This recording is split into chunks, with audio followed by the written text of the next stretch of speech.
வணக்கம் என் தமிழ் சொந்தங்களே. இன்றைக்கி பார்த்தீங்கன்னா, நம்முடைய பழமையும் கலாச்சாரத்தையும் மீட்டெடுக்கக்கூடிய நிகழ்வான மண்ணும் மரபும் நிகழ்ச்சிக்கு வந்திருக்கிறோம். இது வருடந்தோறும் எத்திராஜி கல்லூரியில் அவருடைய தாளாளருடைய அனுமதியோடு நடந்துக்கிட்டு இருக்கு. மக்களுக்கு இந்திய இளைய தலைமுறையினருக்கு நம்முடைய நாட்டோட மண்ணையும் கலாச்சாரத்தையும் பண்பாட்டையும் பறைசாற்ற விதமாக இந்த நிகழ்ச்சி அமைஞ்சிகிட்ருக்கு. வருடந்தோறும் இவங்க என்ன பண்ணுறாங்கன்னா, நம்முடைய கலாச்சாரத்தையும் நம்ம பாரம்பரியத்தையும் ஞாபகப்படுத்துகிறாங்க. அந்த மாதிரி விஷயங்களை ஞாபகப்படுத்தி இன்றைய சமுதாயத்தினருக்கு விழிப்புணர்ச்சியை உண்டாக்கிட்டு இருக்காங்க. இது வரவேற்க விஷயம். சமீபத்தில் போயிருந்தேன். அதாவது அற்புதமான பல விஷயங்கள் இங்கே நம்மளால் மறக்கடிக்கப்பட்ட பல விஷயங்கள் இங்கே நம்முடைய ஞாபகார்த்தமாக வச்சுருக்காங்க. சில விஷயங்கள் இதெல்லாம் வருடந்தோறும் நீங்கள் பார்க்கலாம். குறிப்பிட்ட நாளில் நானும் இந்த வருஷம் போயிருந்தேன். இது பார்த்திங்கன்னா, எலும்பு ஒட்டி இலைன்னு ஒரு இடம் சொல்கிறாங்க. இது எவ்வளோ பெரிய இதாக இருந்தாலும் ஒட்டிடும் அப்படின்ற மாதிரி சொல்கிறாங்க. எலும்பு அபூர்வமான தாவரங்களும் வச்சுருந்தாங்க. அதனால் ஒவ்வொரு தாவரத்தை அதோடய பெருமையும் போட்டு அதோடய பெருமையும் எழுதி வச்சுருந்தாங்க. இது முகப்பு பார்த்திங்கன்னா உங்களுக்கு தெரியும். இங்கேருந்து உள்ளே போகணும். உள்ளே போன உடனே பார்த்திங்கன்னா, நல்ல உடைய வாக்கியங்கள் நம்ம ஒவ்வொருத்துக்கும் ஒவ்வொரு அர்த்தங்களுடைய விஷயங்களை எழுதி வச்சுருந்தாங்க. இதெல்லாம் உங்களுடைய பார்வைக்கு. இதெல்லாம் நம்ம எதுக்காக பண்ணுறோன்றதை நம்ம தெரிஞ்சுக்கணும். சொன்ன மாதிரி ஒவ்வொரு விளையாட்டுக்கும் உள்ள அர்த்தத்தையும் ஒவ்வொரு காரியம் இருக்குது அப்படின்றத ரொம்ப ஆணித்தரமாக சொன்ன ஒரு விஷயம் இது. இது நம்மெல்லாம் மறந்த ஒரு சவ்வு மிட்டாய். இது பாருங்கள், இந்த மாதிரி ஸ்டாவாக இது வச்சுருக்காங்க, கடைகள் வச்சுருக்குறாங்க. இன்றைக்கி கலை நிகழ்ச்சிகள் நடந்துக்கிட்டு இருக்குது. ஃபுல்லாக மாணவ மாணவிகள் பல கல்லூரியிலேருந்து தங்களுடைய சந்தோஷத்தை வெளிப்படுத்துகிறாங்க. இது பொய்க்கால் குதிரை. இது மேடையில் அரங்கேறிய பொய்க்கால் குதிரை நடனம். எல்லோரும் நம்மளாம் பெரும்பாலும் மறந்துருப்போம். நாட்டுப்புற கலைகளில் ரொம்ப வருஷமாக எப்பயோ பார்த்தது. அது இங்கே நமக்கு முன்னாடி காட்சிப்படுத்தும் போது ரொம்ப ஒரு ஆர்வமாகவே இருந்துச்சு. ஆர்வம் மிகுதியில் எல்லாருமே அதை சந்தோஷப்பட்டாங்கன்னு தான் சொல்லணும். இந்த மாதிரி இப்போ பழங்கால கலைகள், நாட்டுப்புற கலைகளை மீட்டெடுக்கிறதுலையும் நம்முடைய தமிழுடைய மரபையும் மாண்பையும் திரும்ப ஒரு முறை ஞாபகப்படுத்துவதான நிகழ்வு தான் இந்த மண்ணும் மரபும். இதை நடத்துகிறது யாருன்னு பார்த்தீங்கன்னா, காந்தி வேர்ல்டு ஃபவுண்டேஷனுடைய நிறுவனர் திரு ராஜேஷ் அவர்கள். இவர் பல வருஷமாக இந்த மக்களுக்குள்ள மத்தியில் நம்முடைய பழங்கால நாட்டுப்புற கலைகளும் அதனுடைய கலை வடிவமும் நம்ம போய் சேரணும்னு நினைக்கிறாரு. அதனால் இவர் பெரிய அரிய முயற்சி இது. இது பார்த்திங்கன்னா கற்கால படிமங்கள்ங்க. இதெல்லாமே இரத்தமும் சதையுமாக இருந்த ஒரு கற்கால படிவங்கள். மண்ணில் புதையுண்ட உயிருள்ள ஒரு பொருட்கள் தான் இதெல்லாம்.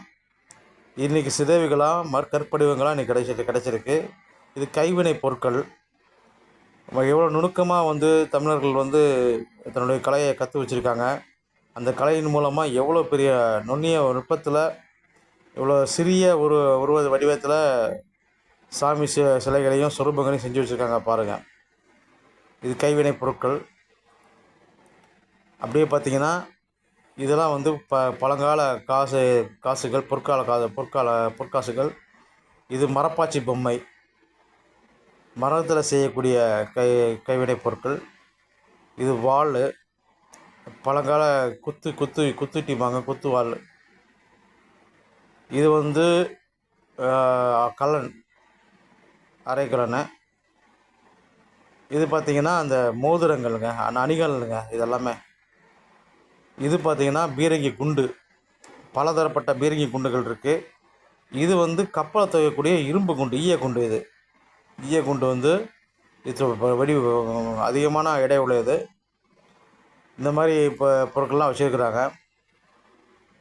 பழங்காலத்து வாட்சி, பழங்காலத்து நாணயம், பழங்காலத்து படிமங்கள். இதெல்லாம் பார்த்திங்கன்னா அரவை கற்கள், பல மாதிரிகள், அரவைக்கல்லில் இருக்கிற பழைய பல மாதிரிகள், இதெல்லாம் வந்து அரவைக்கல் தான். மூலிகை செய்கிறது, மருந்து செய்கிறது, இதெல்லாம் வந்து கற்கால கருவிகள். மனிதன் பயன்படுத்தக்கூடிய கற்கால கருவிகள். இது பார்த்திங்கன்னா கைவினைப் பொருட்கள். இது வந்து கொஞ்சம் சிறப்பான கொஞ்சம் பெரிய பெரிய உருவ கைவினைப் பொருட்கள். உலோகத்தை எந்த அளவுக்கு கையாண்டுருக்காங்க பாருங்கள் தமிழர்கள். பல உலோகங்கள் இருக்குது, பல வடிவங்கள் இருக்குது. இவ்வளோ நுட்பமாக தமிழர்களால் மட்டும்தான் முடியும், வேறு யாரால முடியாது. இது பார்த்திங்கன்னா பழங்கால நாணயங்கள், பலதரப்பட்ட கற்கள், நவரத்தின கற்கள் மாதிரி, கோமேதகம் அந்த மாதிரி கற்கள். பழங்கால காசுகள் பாருங்கள். இது வந்து எடைக்கல், எடைமானி. இது பார்த்திங்கன்னா பழங்கால பொருட்கள். கடிகாரம், நாணயம், இது டாலர்னு சொல்லக்கூடிய அந்தந்த பதக்கங்கள். இதெல்லாம் வந்து இப்போ முலாம் பூசப்பட்ட கைவினைப் பொருட்கள். இதெல்லாம் வந்து அறிய கிடைக்காத ஒரு விஷயம். எவ்வளோ நுட்பமாக மக்கள் அந்த காலத்தில் இருந்திருக்காங்க பாருங்கள். வடிவங்க கத்தி, குருவால் சொல்லக்கூடிய இது. அப்படி பார்த்திங்கன்னா அரிய பொருட்கள் நிறையா இருக்குங்க. அதில் மரத்தால் செய்யப்பட்ட பொருட்கள். இதெல்லாம்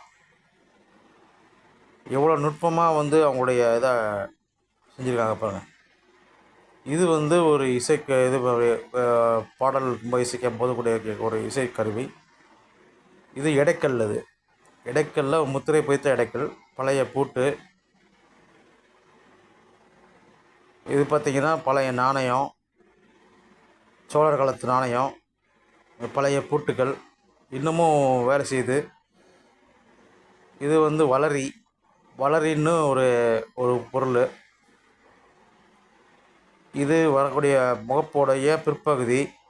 உள்ளே நுழைஞ்ச உடனே பார்த்திங்கன்னா இந்த ஒரு டென்ட் கொட்டை இருக்குங்க. ஒரு சிறு திரையரங்கம் ஒன்று இருக்குது. அந்த காலத்து திரையரங்கம். இந்த காலம் அப்படி தான் வந்து மணலில் குமிச்சு படம் பார்த்துட்டு இருந்தாங்க. இது உள்ளே நுழையும் போது இப்படி இருக்கிற இடம். இந்த திரையரங்கத்தோட பிற்பகுதி, பின்னாடி உள்ள பகுதி. இதெல்லாம் காட்சிப்படுத்த மறந்துருப்போம். நம்ம பல நாட்கள் வந்து மறந்துருப்போம். இந்த தலைமுறைக்கெலாம் இதெல்லாம் தெரியாது. என்னுடைய தலைமுறை நான் பார்த்துருக்குறேன். இதெல்லாம் வந்து இந்த சர்க்கஸ் டைமில் வைக்கக்கூடிய விளையாட்டு ஸ்கூட்டர்கள், பல பேர் போகிற மாதிரி ஒரு மாதிரிக்காக வச்சுருந்தாங்க. வாகனங்கள் எப்படி டிசைன் பண்ணி இதெல்லாம் பொழுதுபோக்கு அம்சங்களாக வச்சுருந்தாங்க. சின்ன பிள்ளைகள் வந்து இதில் ஏறி விளாண்டு ரொம்ப இது பண்ணாங்க. குடும்பத்தோடு வந்து எல்லாமே நிறைய பேர் வந்திருந்தாங்க. இதெல்லாம் வந்து நம்ம ஒரு நாள் வந்து அந்த மக்கள் பசங்களோடு இருந்து நல்லா வந்திருந்த அனைவரும் இந்த வித்தியாசமான பொருட்களை பார்த்து ஆச்சரியப்பட்டதோடு இல்லாமல் அதை ஏறி பயணித்து சொன்ன மாதிரி அனுபவித்து சொன்ன மாதிரி நல்லபடியாக சந்தோஷமாக இருந்தாங்க. பாருங்கள், சைக்கிள் பாருங்கள். இதெல்லாம் வந்து கற்பனை கேட்டாத ஒரு விஷயம். இவங்க அந்த காலத்தில் வந்து இப்போ சொன்ன மாதிரி நம்ம திரைப்படங்களில் பார்த்துருப்போம். அதெல்லாம் இப்போ நேர்படியாக காட்சிப்படுத்தப்பட்டிருக்கு. இதெல்லாம் நீங்கள் வந்து ஞாபகம் இருப்பான்னு தெரியும். இது மூங்கிலில் செய்த கைவினைப் பொருட்கள். இது மதுரையிலேருந்து ஒரு நிறுவனம் வந்து பண்ணி வச்சுருக்காங்க. எல்லா பொருளும் இருக்குது இதில், இந்த மூங்கிலில். நானும் ஒரு பொருள் வாங்கிட்டு வந்தேன். இந்த மாதிரி அரிய பொருட்கள், அரிய கைவினைப் பொருட்கள், வேலைப்பாடுகள் உள்ள கலைப்பொருட்கள் எல்லாமே வந்து இங்கே உங்கள்கிட்ட இருக்குது. அடுத்த முறை வரும்பொழுதும் அடுத்த வருடம் வரும்போது நீங்கள் வந்து அதையும் நீங்கள் வந்து பார்க்கணும் அப்படின்னு சொல்லி விரும்பி கேட்டுக்கிறேன். இதெல்லாம் நடத்தக்கூடிய காந்தி வேர்ல்டு ஃபவுண்டேஷனுக்கு நம்ம பெரிய ஒரு நன்றியை சொல்லணும். ஏன்னா அவங்க தான் வந்து இப்போ நமக்கு அறிமுகப்படுத்துவது மட்டும் இல்லாமல் நமக்கு இந்த மாதிரி விஷயங்கள் இருக்குது, இயற்கை சார்ந்த பல விஷயங்கள் நம்மக்கிட்ட இருக்குது, அதை முன்னெடுக்கணும், அதை மேற்கொண்டு போகணும் அப்படின்ற ஒரு இதில் ரொம்ப ரொம்ப முனைப்பாக இருக்காங்க. இது வந்து ஒரு அரிய சேவைங்க அது. ஏன்னா நமக்கு இப்போ எல்லாருக்கும் வந்து ஒரு தொலைபேசியை பார்க்க சொல்கிறோமே, இப்போ பார்க்க கொடுக்குறோமே தவிர குழந்தைகளுக்கு இந்த மாதிரி நல்ல விஷயங்கள் நம்மளை பதிவு பண்ணுறதே கிடையாது. அதனால் இன்றைக்கி இருக்கிற காலகட்டங்களில் மென்பொருளில் வேலை செய்யக்கூடிய பலரும் இந்த அரிய நிகழ்வை வந்து நீங்கள் வந்து பார்த்து கண்டு கழித்து உண்டு மகிழ்ந்து இந்த இடத்த விட்டு இங்கே போகணுன்றது நான் என்னுடைய விருப்பம். எல்லாருமே வந்து இந்த காந்தி உலக மையத்துக்கு, வேர்ல்டு ஃபவுண்டேஷனுக்கு நம்ம வந்து உண்மையிலே நன்றி சொல்லணும். ஏன்னா அவ்வளோ பெரிய விஷயங்களை கலெக்ஷன் வச்சுருக்காங்க. சேகரிப்பு பண்ணி எங்கெங்கே என்னென்ன விஷயங்கள் பண்ணணுமோ அவ்வளோ சேகரிப்பு பண்ணி வச்சுருக்கிறாங்க.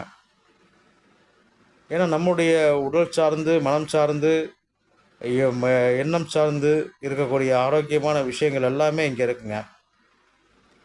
இதை நம்ம இழந்துட்டோம் அப்படின்னா, நாளைக்கு நம்மளை நாம் இழந்துக்கிட்டு இருக்கக்கூடிய ஒரு சூழ்நிலை வந்துட்டு தான் இருக்குது இன்றைக்கி.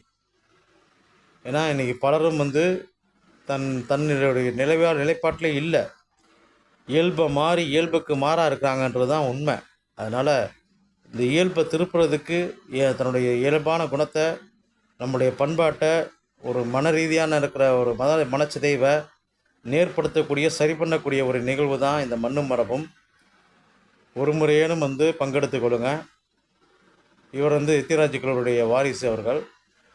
இவர் வந்து ரொம்ப ஆதரவாக இருக்க. இவர் பர்வீன் போக்குவரத்துடைய நோயாளி. இப்படி பலரும் பிரமுகர்களும் வந்து அவங்க வந்து தன்னுடைய குடும்பத்தோடு வந்து பார்வையிட்டு அதை ஆய்வு செய்து அதை ஊக்குவிக்கிறாங்க. ஆனால் அதனால் அவங்களுக்கும் நமக்கு நம்ம பாராட்டியே ஆகணும். இது வந்து கருப்பு நடனம் பார்த்துக்கோங்க. கருப்பசாமி நடனம் சொல்லி நல்லா ரொம்ப பிரமாதமாக ஆடினார். இதை நேரில் பார்த்தா மட்டும்தான் இந்த சந்தோஷத்தை நம்ம அனுபவிக்க முடியும். இந்த நம்ம குழந்தைகளுக்கு மண்ணால் செய்யக்கூடிய களிமண் பொம்மைகள் வந்து எப்படி செஞ்சுருக்காங்க பாருங்கள். நம்ம அங்கேயே நேரடியாகவே பொம்மைகள் செய்து அந்த நம்மளும் பயிற்றுவிக்கப்பட்டு நம்மளாலே ஒரு பொருள் செய்ய முடியும் அப்படின்னு ஒரு தன்னம்பிக்கை ஊட்டக்கூடிய இடம் தான் நிகழ்வு தான் இந்த இடம். நீங்கள் பார்த்தீங்கன்னா அதில் ஒருத்தர் செஞ்சுருக்கிறாரு. இவர் அந்த கல்லூரியுடைய காவலாளி. அவர் செஞ்சு அவரே வந்து காட்டினார், நான் தான் பண்ணியிருக்கேன் பாருங்கள் அப்படின்னு. ஸோ இதெல்லாம் வந்து ஒரு மனுஷனை வந்து ஊக்குவிக்கக்கூடிய ஒரு நிகழ்வு. இந்த வேலையை அழகாக ஒருத்தர் பண்ணிட்டு இருந்தார், இங்கே பாருங்கள் செஞ்சிட்ருக்காரு. இந்த மாதிரி ஒரு இயற்கை வந்து நிகழ்வு வந்து இன்னொரு முறை யாரும் வாய்ப்பை விட்டுறக்கூடாதுன்றதுக்காக தான் இந்த பதிவு நான் போடுறேன். எல்லோரும் தயவுசெய்து எல்லோரும் வாங்க, இந்த நிகழ்ச்சிகளை பங்கெடுத்துக்கோங்க. உங்களுடைய மன மகிழ்ச்சியை சிறப்பாக வச்சு கொண்டாடுங்க. நன்றி, வணக்கம்.